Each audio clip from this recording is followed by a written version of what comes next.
Vamos lá, turma. Hoje, uma grande, histórica pessoa no mundo do planejamento, estrela.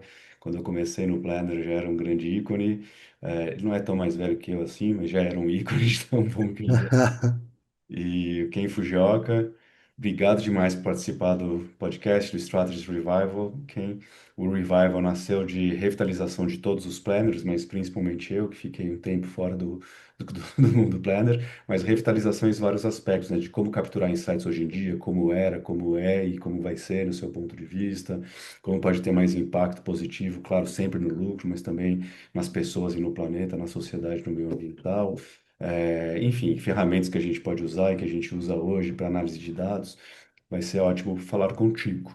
Mas acho que todo mundo já sabe da sua história, né? Mas vamos começar com sua jornada. Se puder contar um pouco dela e seu momento atual, sua jornada de carreira pessoal, se possível, o que você quiser compartilhar. Aham. Se você quiser dividir que você é corintiano, é legal também. Então vou começar por aí. Sou corintiano, Eba! né? Sou corintiano. É, Eu já fui mais corintiano no passado, tá? Assim, eu vou confessar aqui, né? Quem tá mais próximo de mim sabe que eu era um torcedor que frequentava estádio, assim, sabe? Tipo, Mas na época o Corinthians jogava muito no Pacaembu. E isso facilitava, porque era um estádio é um estádio muito central, né? Então dava tempo de sair do trabalho e comer alguma coisa no sujinho e ir andando pro Pacaembu, né? Então eu sou uma viúva do Pacaembu, sabe? Somos. Somos. E aí em 2012, na Mundial do Corinthians, eu fui pro Japão. Uau. Eu acompanhei o Corinthians na Libertadores, fui em todos os jogos do Corinthians na Libertadores daquele ano aqui, né, aqui em São Paulo. Quase fui no último jogo lá em Buenos Aires, e aí eu fui para o Japão também, né? Passeei, mas aproveitei para ver a jornada do Corinthians, né? E sinceramente, eu nem esperava o Mundial ali, mas eu acho que se não ganhasse naquele ano, não ganharia em nenhum ano, sabe? Assim, porque acho que os adversários estavam meio que no mesmo nível, sabe? Não tinha nenhum super time participando, né? Quem foi representar a Europa foi o Chelsea, que era um Chelsea mais medíocre do que o Chelsea de hoje, né? Então o Palmeiras se ferrou, mas o Corinthians se deu bem na época e foi maravilhoso, né, cara, ver o Corinthians ser campeão mundial. E aí, de certa forma, isso me encerrou um ciclo para mim, assim, sabe, de dedicação pro futebol, assim. Porque parece que não, mas a gente acaba dedicando dinheiro, energia, tempo, sabe? E aquele ano acho que eu dediquei tanto pro futebol eu falei, quer saber? Foi o último, sabe? Jamais vou dar tanta importância para isso de novo, assim, né? E foi para tentar usar o tempo para outras coisas, assim, sabe? Eu acho que foi um pouco nesse espírito, assim, né? É, Mas, sim, antes de mais nada, né? Antes de falar mais da minha vida, eu queria agradecer, Rafa. É uma honra estar aqui e estar acompanhado de tanta gente que eu admiro e respeito, né? Já ouvi várias das entrevistas da sua série. Enfim, sou um cara que tenta sempre tá sempre aprendendo, né? Eu acho que eu sou bem mais velho que você, sim. Eu tenho 54 anos, né? Sou tiozão, assim, já hoje do planejamento. Então, eu vou falar rapidamente da minha trajetória, assim, porque acho que Por favor. tem muita gente bem mais jovem ouvindo essas entrevistas agora, né? Quando eu era jovem, eu gostaria de ter essa oportunidade também de ouvir pessoas mais experientes falando, né? É, mas assim, basicamente eu sou um descendente de japoneses, né? Que é filho de um pai também descendente, de uma mãe que nasceu no Japão e veio para o Brasil quando tinha 15 anos de idade com a família e tal.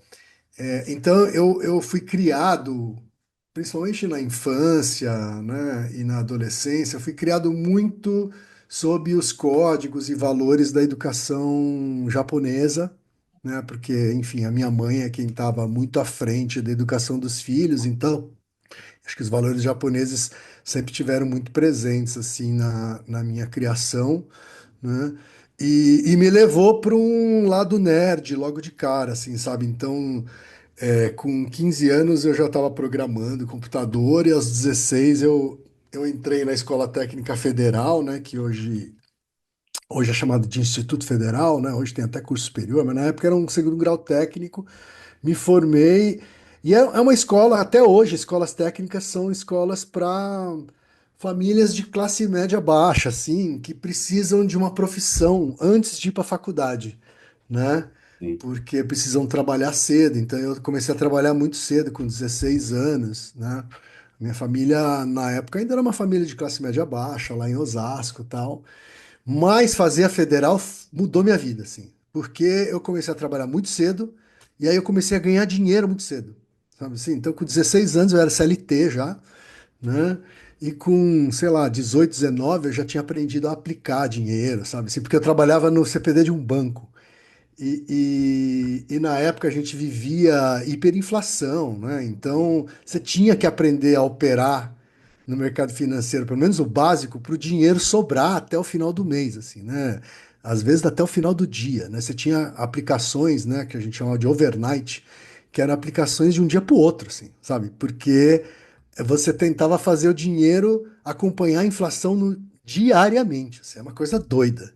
Sabe? Então você no dia seguinte sabia se o seu dinheiro rendeu acima ou abaixo da inflação diária, né? Se você conseguia comprar as mesmas coisas no supermercado que você comprou ontem, né? Porque os preços eram reajustados diariamente, às vezes até mais de uma vez por dia. Então eu trabalhei como programador de mainframes, né? Que são computadores de grande porte. Depois trabalhei com chegaram os microcomputadores, né? Domésticos e nas empresas. Aí eu passei a trabalhar também com esse universo, né? Virei analista de sistemas.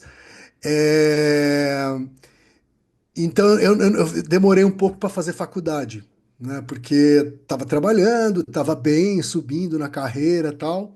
Mas o que eu sabia é que era uma carreira que tinha um tempo de validade, assim, sabe? Então eu já sabia que queria trabalhar com comunicação nessa época.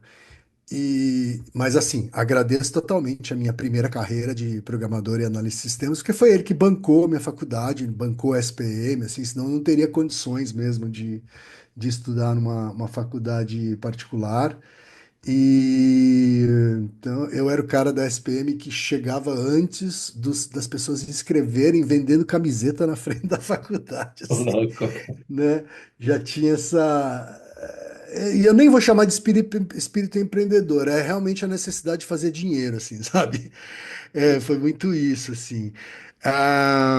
E aí, depois da SPM, na SPM eu fui um cara que tentou participar da vida acadêmica, assim, de maneira intensa, sabe? A maioria dos alunos tinha um perfil muito diferente do meu, assim. Eram alunos que vinham de escolas particulares, das escolas particulares mais famosas de São Paulo, tal, né? Então era um universo muito diferente para mim e para tentar tirar proveito, né? Porque eu fui o primeiro da família a ir para uma faculdade, né? Então eu tinha que fazer direito, assim, né? Fazer com gosto, né? E aí eu participei da empresa Júnior, participei do centro acadêmico, era um aluno ativo mesmo, assim, e gostava da escolha que eu tinha feito muito, assim, né? Gostava muito da ideia de estudar comunicação, trabalhar com comunicação, né? Mas eu ainda era programador e analista de sistema nos primeiros anos, né? Porque é o que bancava a faculdade, até que no penúltimo ano eu fui estagiar em marketing pela primeira vez. E aí eu passei por indústria, por marketing B2B, passei por agência de marketing direto, passei por consultoria, e fui parar num provedor de internet, né? Um provedor de acesso de internet, numa época em que os provedores ainda eram bem distribuídos, assim, não estavam concentrados em grandes players, mas a consolidação veio. E eu lembro que um dos grandes movimentos que aconteceu foi o Terra comprar um monte de provedor local, né? E a gente era um provedor pequeno, atuando em São Paulo. Então era uma questão de tempo ser vendido, né? Foi vendido por terra e foi assim o proprietário, né? Que é meu amigo até hoje, mas que era o sócio principal. Teve um golpe de sorte, assim, né? Porque ele conseguiu vender e no mês seguinte o IG lançou a internet gratuita, Olha, né? E quando o IG lança a internet gratuita e o modelo gratuito começa a se espalhar, pequenos provedores pagos não valiam mais nada, né? Do nada eles não valiam nada, né? Então eles conseguiram fazer a venda por terra antes disso, então sim, conseguiram rentabilizar em cima da base de usuários, que era o KPI básico para fazer valuation dessas empresas, né? Aí eu saí desse provedor um pouco antes da venda, porque eu fui chamado pela Marina, a Nina Campos, né, acho que é uma das melhores planejadoras que esse mercado já teve, e que foi a minha professora, assim, sabe? Ela é contemporânea minha da SPM, embora mais jovem, e ela já era, quando eu cheguei na Loduca, ela já era a diretora de planejamento lá, né, dona da porra toda, tal, o braço direito do Celso Loduca, e aprendi planejamento com ela, assim, sabe? Aprendi do jeito que as pessoas hoje têm muita dificuldade de aprender, assim, né? Por causa da época que a gente vive, que é sentando do lado dela e vendo como ela faz. Sabe, literalmente eu sentava do lado dela e via ela fazendo e como ela fazia, sabe? E como ela voltava atrás, né? Desistia daquele jeito e ela foi muito generosa, porque ela ia como se ela estivesse narrando para mim o que ela estava fazendo para eu entender, sabe? Mas ela estava trabalhando. Ela falou assim: "Deixa eu parar para ensinar". Ela falou assim: "Ó, senta aqui do lado, eu vou fazer. E vou ficar narrando o que eu estou fazendo, que aí você entende o que que eu estou pensando". Cara, isso foi fundamental. Acho que eu tive a sorte também de trabalhar numa agência onde o chefe de criação, que é o Celso Loduca, também é um cara de muita estratégia, né? Um cara que pensa estratégia naturalmente, né? É, e foi lá que eu conheci o Daniel de Tomaso, que é também um dos planners mais brilhantes que eu já vi atuar e grande amigo, né? A Marina e o Dani são grandes amigos até hoje. É, E o Dani era um estagiário na época, sabe assim? Mas eu já via que ele ia ser estagiário por pouco tempo, primeiro, né? E segundo, que ia brilhar muito, assim, sabe? É um cara que tinha esse brilho, muito, muito mais que eu, inclusive, assim, sabe? É um cara que, tanto que ele fez parte de todas as minhas equipes, né? A partir daí, né? É, Às vezes, a primeira pessoa que eu contratava, né? Porque é isso, assim, eu queria ter gente melhor do que eu do meu lado, né? Acho que isso que é ser bom chefe, assim, é ter a segurança de ter gente melhor do que você, assim, né? Também nessa época eu conheci algumas pessoas que fizeram parte de um time informal que acabou fundando o grupo de planejamento, né? Então, eu conheci desde a Marlene Bregman, né, que é um ícone do nosso mercado, né, a Rita, a Paulinha Riso, o próprio Dani, Jurandir, o Walter Suzini, assim, uma galera da pesada, assim, galera muito boa, né? E eu estava lá aprendendo também. Mas a gente tinha essa ambição de tentar tornar o planejamento mais relevante no mercado brasileiro, né? Ainda era muito comecinho, né? Quando eu falo essas pessoas, é porque essas eram as pessoas que tinham cargo de diretor de planejamento, né? Em algum lugar. Muitas agências sequer tinham o departamento, né? Na verdade, mais da metade não tinha, né? As agências nacionais, a Loduca era a única que tinha entre as agências, porque o Celso era um adepto, se não, todos os outros eram de agências multinacionais, né? Que foram as primeiras a trazer o planejamento para sua estrutura dentro do Brasil, né? Então, a Léo, a Young, a Thompson, né? A Ogilvy.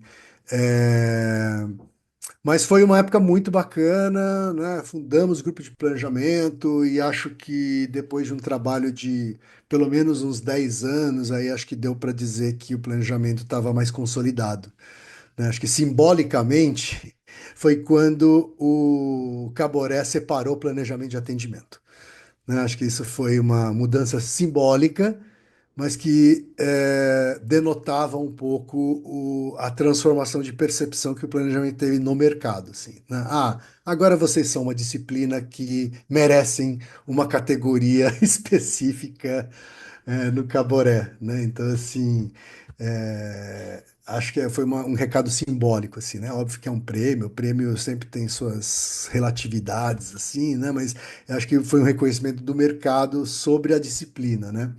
E aí eu fui duas vezes já presidente do grupo de planejamento, a primeira vez logo no começo, e depois numa época em que que o grupo de planejamento precisava de um boost, assim, estava numa pequena crise financeira, e aí eu entrei para tentar dar enfim, relevância de novo para o grupo, né? Por isso que eu passei por duas vezes, o que é uma dor de cabeça, assim, porque, né, acho que todo mundo sabe que são todos os cargos no grupo de planejamento são voluntários, assim, né? No grupo de planejamento ele não tem nenhum funcionário executivo, né? O que tinha é uma secretária e só, assim. E aí no grupo de planejamento a gente trouxe a primeira versão, a primeira edição do Truth, Lies and Advertising, The Art of Account Planning, né? O livro do John Steele, conhecido como Verdades, Mentiras e Propaganda, né? Teve aqui também. Exato. O John Steele, eu tive a felicidade de trabalhar com o John Steele em um projeto global, na época em que ele era um advisor da WPP, e é um cara muito simples ao trabalhar, sabe assim, simples em todos os sentidos, assim, simples no lidar e simples no pensamento também, sabe? Ele é um cara que o pensamento dele dá poucas voltas, assim, Sim. né? E acho que isso é uma beleza, assim, né? Ele De, para participar do podcast também, ele veio de boa, conversou aham, comigo. exato. E na hora de ter uma ideia estratégica, ele é simples também, sabe? Assim, são ideias limpas, assim, sabe? Que você não precisa ficar dando uma puta volta para convencer de que aquilo é uma ideia, assim. É, Aí, eu passei por duas agências importantes, tá? Então, teve a Loduca, quando a Marina me levou, a Marina sai da agência e eu sou o sucessor dela como vice-presidente de planejamento lá na Loduca. E só depois eu descobri, na verdade, naquele momento que a Marina fez tudo de caso pensado, assim, né? Ela me trouxe de volta para a Loduca para poder sair e ter um sucessor, né? Eu achava que não estava pronto para aquilo e ela falou: Não, você tá. E quando você sentar na cadeira, você vai saber o que fazer, né? E foi de fato, foi tudo bem, sabe? Foi uma passagem muito bacana. Mas aí eu recebi um convite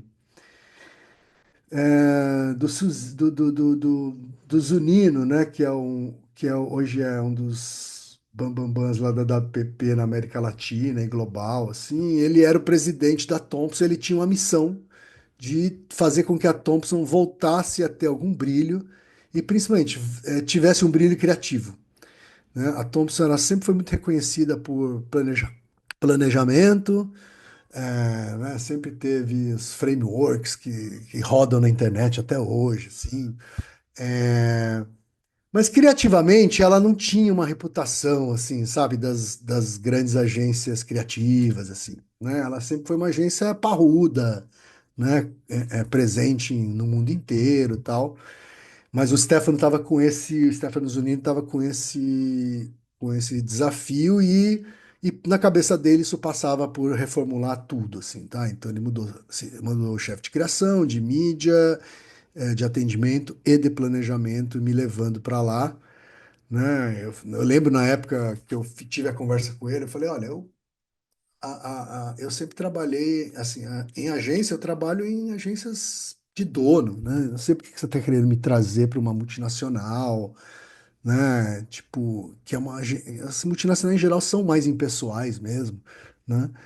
E ele falou, ah, justamente por isso, assim, porque eu sei que não é trazendo da Ogilvy ou da, enfim, de uma outra Thompson, de uma outra estrutura parecida com a Thompson que eu vou mudar, né? Então, falou, ah, eu estava prestando atenção no que vocês estão fazendo lá e aí tô te chamando. E aí a primeira pessoa que eu levei para lá foi o Dani, né? Ah, porque, como eu te falei, eu gosto de ter gente melhor do que eu do meu lado. Já tinha uma pessoa lá dentro também melhor do que eu, que é a Gega Rocha, tá? Que também foi uma planner brilhante, hoje ela é arquiteta, né? Fez um turnaround aí na carreira dela, né? Mas também é uma pessoa brilhante, uma pessoa do bem, sabe? É trabalhadora pra caramba, né? Muita generosidade. É da escola da Marlene Bregman, né? E então, assim, eu pude lá montar um timaço, assim, sabe? O Dream Team, assim, né? Porque além do Dani da Guega, eu levei para lá o Sérgio Katz, levei o João Gabriel, assim, levei uma porrada de gente que hoje é VP das maiores agências do Brasil, né? É, e que nasceram para liderar, sabe? Assim, eu acho que eu não meu mérito foi dar espaço para esses caras, sabe? Porque eles já eram craques, né? Eram pessoas que já eram craques, né? Outras pessoas passaram por lá, eu vou cometer o pecado de não falar todos os nomes, assim, mas era realmente um Dream Team, um time que realmente a gente tinha muito orgulho, assim, e tinha um espírito de corpo. E a Thompson, de fato, passou por um momento muito mágico, assim, né? A Thompson nunca ganhou tantos prêmios criativos quanto ganhou naquela época, mas a gente ganhou também os primeiros Fs, né? O Brasil passou a ter Fs, né? Pela primeira vez, e a gente do grupo de planejamento ajudou minha mensagem a estabelecer os critérios no Brasil, e tal. É, então a gente teve os nossos Fs, né? Os times que eu gerenciei na Thompson, a gente teve dois grandes Fs, né? Um com Ford e um com Coca-Cola. A gente teve Gran F com uma campanha que era de varejo, sabe assim? Então isso pra gente também contou bastante. E em 10, se eu não me engano, 2010, se eu não me engano, o Celso me chama de volta para o Luca, né? E dessa vez me chama para ser sócio. Ele estava preparando a sucessão, ele tinha uma previsão de saída dali a alguns anos, então é, ele já tinha o Guga como sócio minoritário de criação, o Chalfon na mídia, o PB no atendimento. Ele queria alguém no planejamento e me chamou. Enfim, era uma diretoria toda de homens hétero, né? Eu acho que poderia ter sido mais diversa que isso. É, mas fiz parte dessa sociedade por uns 7 anos, né? E quando o Celso saiu, no sexto ano, quando o Celso saiu, eu comecei a pensar sobre se eu queria continuar ou não, né? Eu era obrigado a ficar mais um tempo, cobrir esse tempo obrigatório e pedir para sair, né? Pedi para sair, tava rolando muita bagunça na compra da Omnicom. A Omnicom estava comprando todas as agências do Grupo ABC, né? Mas culturas muito diferentes, tal. E quando esse processo está né, um processo desse está em curso, assim, organizacionalmente a coisa fica muito bagunçada. Então eu aproveitei para pedir para sair. Fiquei um ano meio fazendo só o que eu queria, né? Não dá para chamar de sabático porque eu estava trabalhando, mas eu estava trabalhando em coisas diferentes, assim. Então, uma das coisas que eu fiz foi a pesquisa sobre assédio nas agências de publicidade, né? Então, eu me juntei com a Ana Cortá, que também tinha saído da Léo, E a gente fez esse trabalho com apoio do grupo de planejamento, né? Mas um trabalho que estava muito em cima de nós dois, e depois chamamos mais uma pessoa, a Laís Tomazini.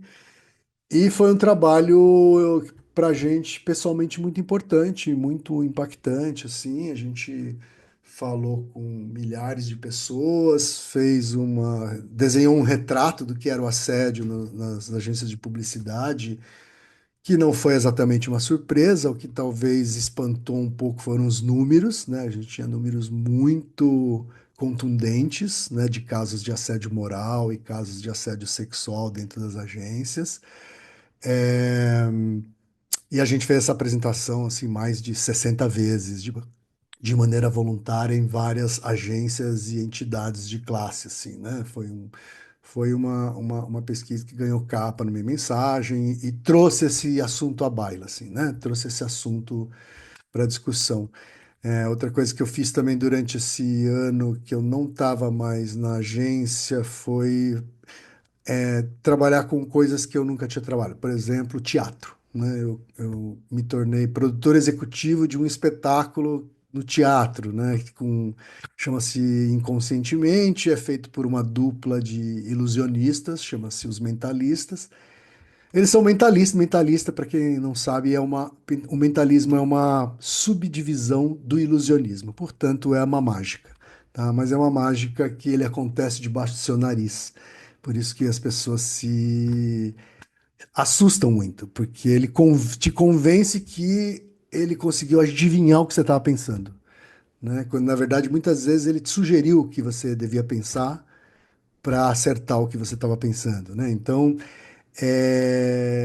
isso virou um espetáculo no teatro, então foi uma experiência nova. Eu fui investidor anjo na On The Go, que é uma agência, que é uma empresa de pesquisa online, né, feita pelo João Calisto e pelo Kaká, que são ex-Finasca, né, são planners ex-Finasca, que criaram essa empresa de pesquisa online. Eu tenho um podcast, né, chamado Naruhodô, um podcast de divulgação científica. Então, quem não conhece, acessa lá. A gente já tem 450 episódios regulares, né, já no ar, gravados e publicados. Quantos mil seguidores? 28? A gente já está com alguma coisa em torno de 40 mil, assim, quando a gente 40. segue. Quando a gente pega todas as. Porque podcast tem isso, né? A distribuição do podcast é uma coisa distribuída, né? Então tem gente que ouve pelo Spotify, tem gente que ouve por algum ouvidor de podcast, tem gente que ouve na web, né? Então tem que medir tudo separado, assim.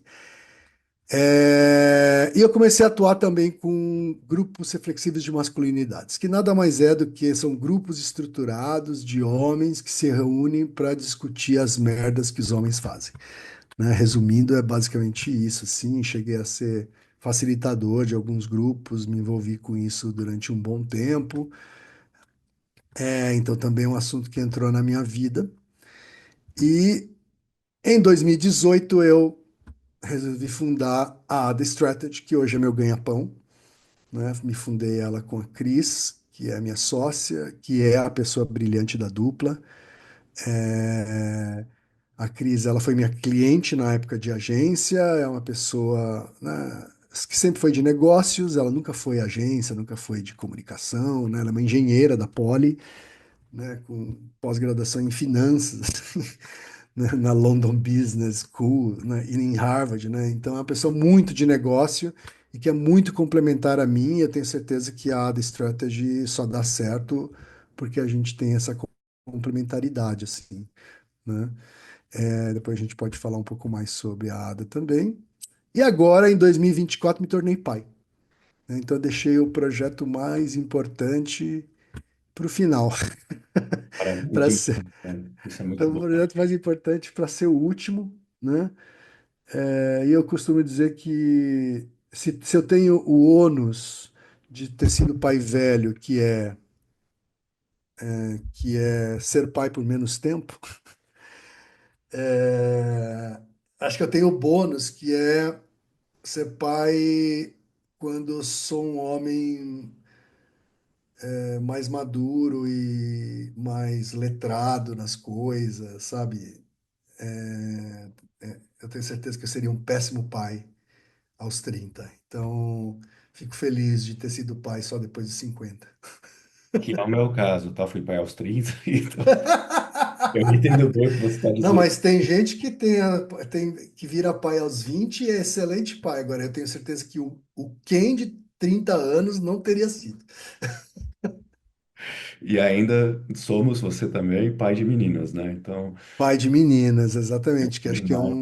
um desafio a mais e uma beleza a mais, assim, sabe? Sem dúvida. E muito legal Eu sou muito, me sinto muito mais ignorante, né? Com uma filha menina. Mas isso que você estava fazendo já do estudo, reporte de assédio, por exemplo, e da comunicação, esse da masculinidade, por exemplo, as coisas dos homens que fazem o que a gente faz de errado, Aham. como mais hétero, branco, que a gente faz muita coisa de errado pensando nos estereótipos, ainda tem os palavrões que eu escutava na infância que ainda acontecem, os Sim, julgamentos de várias coisas distintas, preconceito. isso. São xingamentos homofóbicos, xingamentos Xingamento racistas, né? Tipo, às vezes parece que é natural. Não, gente, não sim. pode de fazer isso. Como é que é possível isso? Aham.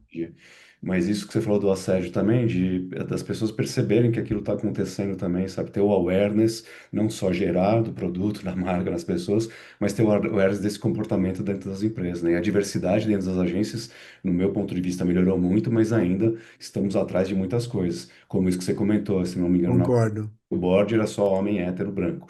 Então, Uhum. acho que isso, por exemplo, nas campanhas também, que eu olhava muito para isso na época que eu estava na Meta, e ainda falo nas aulas que eu dou, eu comento sobre isso também, mas é de pensar na diversidade, equidade e inclusão nos anúncios também, na comunicação de marca.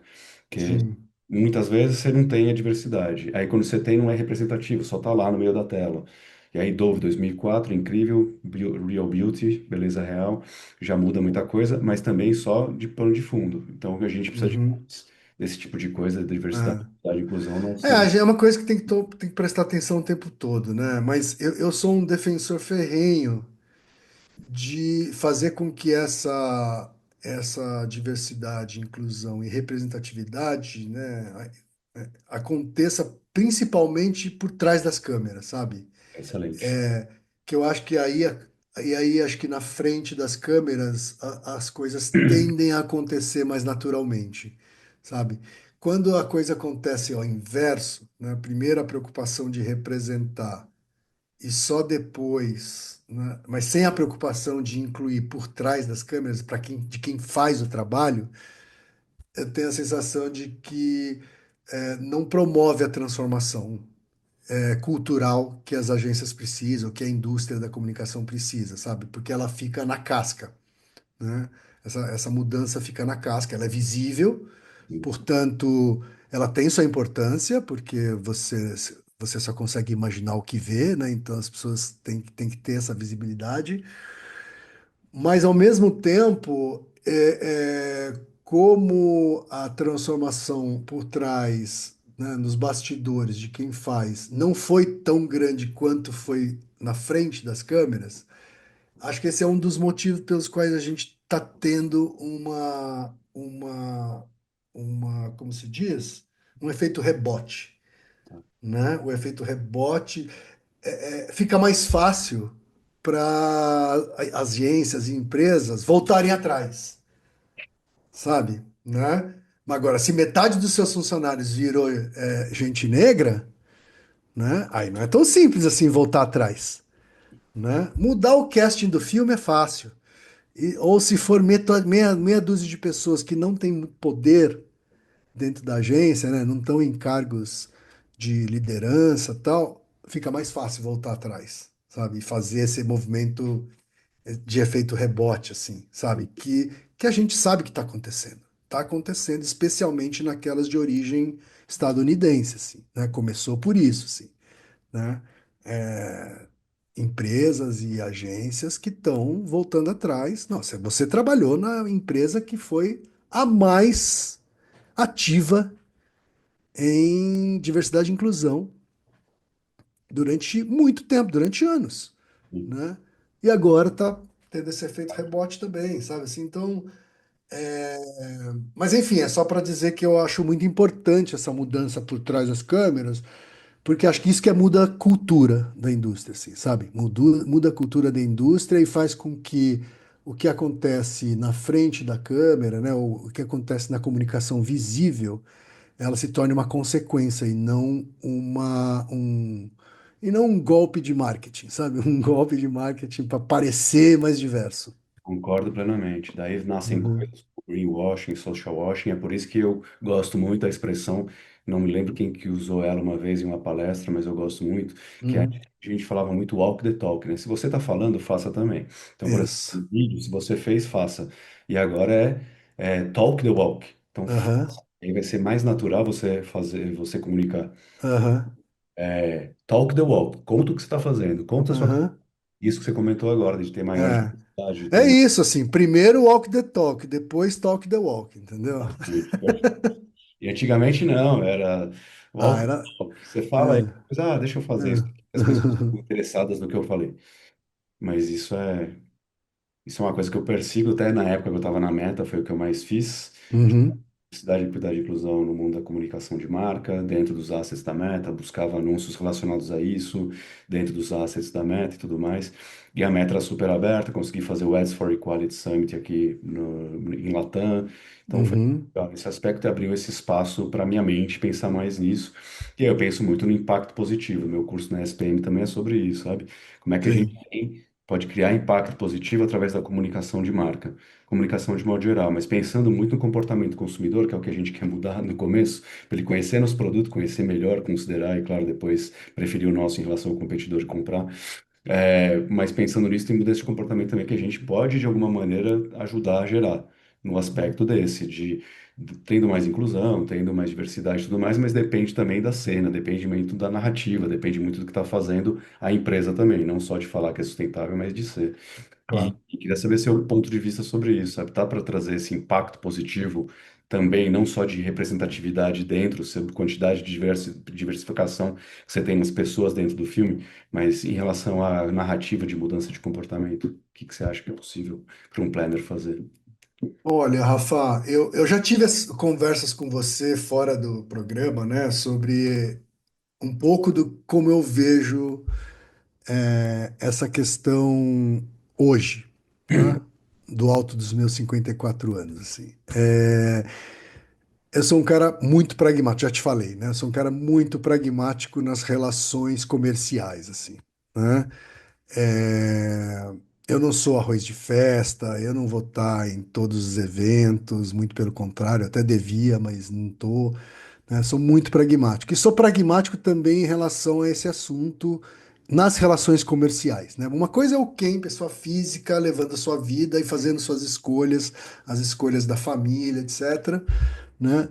O quem da empresa, ele primeiro entende o que que a empresa que contratou, que a empresa que me contratou, que contratou a Ada, está disposta a fazer de verdade, assim, né? E ao entender isso, eu lido com a realidade, né? Então, assim, se é um cliente que tá afim de comprar brigas, eu compro junto com ele, Entendi. Muito bom. tá? Compro junto com ele. Se eu entendi que é um cliente que não está comprando aquela briga, pelo menos não naquele projeto que ele me contratou, né? E eu trabalho com projetos com começo, meio e fim e que duram pouco, né? Porque, por causa da natureza do que a gente faz, né? A gente, né, basicamente, resumindo, a gente faz sprints, ou seja, a gente faz processos de aceleração para resolver problemas, né? São determinados tipos de problema que a gente resolve, né? Desenvolver produto, desenvolver serviço, desenvolver jornada, desenvolver narrativa, né? Ou seja, envolve comunicação também, desenvolver posicionamento de marca, né? Ou seja, é, é, a gente está num lago relativamente bem definido assim do que a gente faz, né? E é de forma rápida, de forma ágil, né? Então, significa que algumas coisas são mais difíceis da gente conseguir implementar. Por exemplo, mudanças culturais, assim. Você não muda culturalmente uma empresa numa sprint, né? Mas se você tem uma pessoa que contratou com poder de caneta, né, querendo usar aquela sprint para fazer algo além, aí dá, né? Agora, se eu for ter que convencer a pessoa de que diversidade é importante, vai ser muito infrutífero, sabe? Eu vou fazer isso, mas de maneira quase imperceptível para o cliente, sabe? Né? Acho que alguém já teve no seu, não sei acho que foi a Carla que teve no seu programa e falou sobre, né, aquela técnica da gente bota uma pessoa de uma minoria, deixa o cliente reclamar, quando ele reclamar, troca por outra da mesma minoria, né? Fazer o cliente passar por algum constrangimento de dizer que, olha, eu não quero essa minoria, né? Ou não quero esse grupo étnico, sabe? É, Então a gente é diferente de quando eu identifico um cliente que quer comprar determinadas brigas, aí a gente compra junto, tá? Mas eu não vou forçar a barra, tá? Por cliente que não quer, não vou forçar a barra. De verdade, porque a gente já tem um problema complexo o suficiente para resolver em pouco tempo, né? Mesmo sem essa questão, né? Então eu sou um cara bastante pragmático. Se o cliente quer, eu compro a briga junto. Se eu percebo que o cliente não quer, eu vou ser bem mais sutil, tá? Eu não vou ficar dando murro em ponta de faca. Eu tô acompanhando você no pragmático, só que o murro em ponta de faca eu não dou, mas eu tento limpar a faca para ele ver que tem coisa que pode fazer, sabe? Dá para fazer alguma Sei. coisa mais legal do que isso. Aí eu trago os Você. dados, sabe? O impacto Aham. positivo que traz para as pessoas, para o planeta e para a lucratividade. Sim, sim. Era um isso, o resultado. Como a diversidade, por exemplo, nos times ajuda a ter melhores ideias e captar mais prêmios em outros lugares. Enfim, Tudo isso a gente fala, né? Mas assim, comprar briga pra valer, ah, só se o cara tiver afim, sabe? Porque, de novo, assim, meus projetos são rápidos. Né? O cliente me contrata e às vezes um mês depois o projeto já acabou.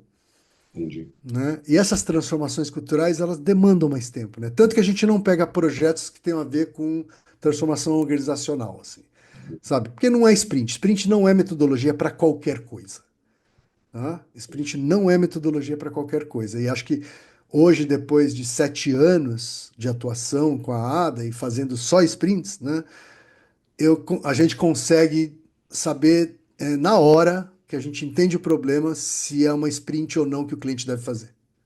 Né? E a gente já disse não para vários clientes. Falou assim, olha, eu acho que você vai estar contratando errado se contratar a gente. Eu acho que você deveria contratar uma consultoria mais convencional, porque você tem mais tempo, você precisa de várias iterações, porque você tem muitos layers de aprovação, os decisores não vão conseguir participar diretamente do projeto, entendeu? Então, você precisa ir para um método convencional, que é apresentar aquilo 8 vezes para 8 pessoas diferentes, ajustando a cada uma das 8, né? Que é o jeito convencional. A gente não, a gente trabalha com sprint. Então, sprint só acontece se tiver decisor no grupo, né? Se não tiver decisor no grupo, não tem sprint, porque ele vai ter que tomar decisões ali, a Não, queima-roupa, com um monte, né? Com todo mundo discutindo junto. Ele não vai precisar tomar decisão, ele ou ela não vai precisar tomar decisão sozinha.